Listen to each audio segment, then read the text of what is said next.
রাগের মাথায় মিমের পেটে লাথি মারলাম কিছুদিন আগে। ভেবেছিলাম মেয়েটা সরে যাবে, কিন্তু সে সরেনি, তাই লাঠিটা তার পেটেই লেগেছিল। মেয়েটা আমার দিকে অবাক হয়ে তাকিয়ে রইল, চোখ দুটো থেকে পানি পড়ছে, কিন্তু আমার ভয়ে কিছু বলার সাহস পেল না। আমি ভয় পেয়ে গেলাম আমার বাচ্চার যদি কোনো ক্ষতি হয়। মিম চুপ করে দেয়াল ধরে ধরে হেঁটে রুমে যেতে যেতে কান্না ভেজা কণ্ঠে বলল, তুমি আমার পেটে লাথি দিলে তো, এর জন্য একদিন তোমাকে পস্তাতে হবে। আমি শুধু ভাবতাম মেয়েটা এমন কেন, অন্য মেয়েদের মতো কান্নাকাটি রাগারাগি চেঁচামেচি করে না। একদিন খাবার খাওয়ার সময় তাকে থাপ্পড় মেরেছিলাম। মিম আমার দিকে তাকিয়ে কান্না করতে করতে রুমে গিয়ে শুয়ে পড়েছিল।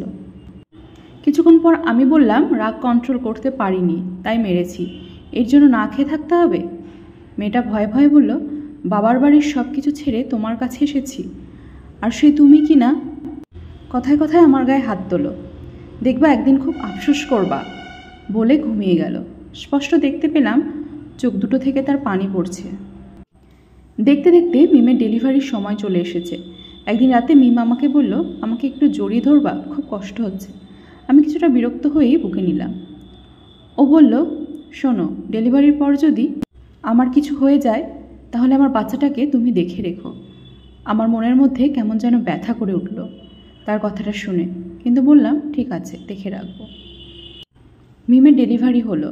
ডাক্তার বলল, আপনার ফুটফুটে মেয়ে হয়েছে, কিন্তু খুবই অসুস্থ মনে হচ্ছে, বড় ধরনের আঘাত পেয়েছে পেটে থাকা অবস্থায়।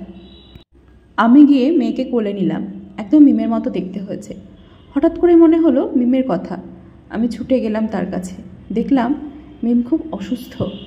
আমার হাতটা ধরে বলল, মেয়েদের প্রেগন্যান্সির সময় দেওয়া কষ্ট মেয়েরা কখনোই ভোলে না, আমাকে শেষবারের মতো একটা বার জড়িয়ে ধরবে?